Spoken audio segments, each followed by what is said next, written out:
আমরা এক ফোঁটা পানিও খাবো না। আমি অনশন করছি, একটা ফোঁটা পানি খাবো না। আরেকবার আক্ষেপের জায়গা সেইটা যে আমি এত সংগ্রাম করলাম, আমার দল নিবন্ধন পায় না।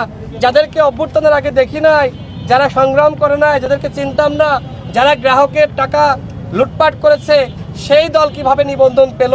সেই প্রশ্ন হাসিনা যদি সংলাপে বসতে চায়, আবু সাইদের সঙ্গে সংলাপে বসতে হবে, শহীদদের সঙ্গে সংলাপে বসতে হবে। আর আমরা না রাজাকারের সঙ্গে বসতে লজ্জা করছে না?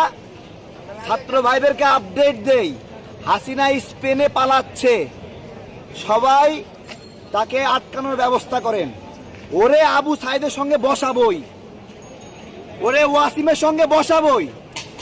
আজকে 14-15 জনের খুন করছে। ওর চেহারা রাতে ঘুমের মধ্যে দেখলে দেখি দাঁত দুটো বড় আর রক্ত, মুখে রক্ত লেগে আছে।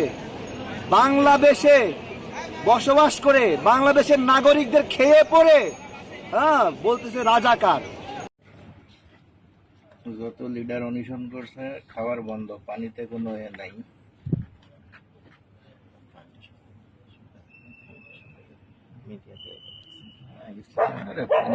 Media will do nothing.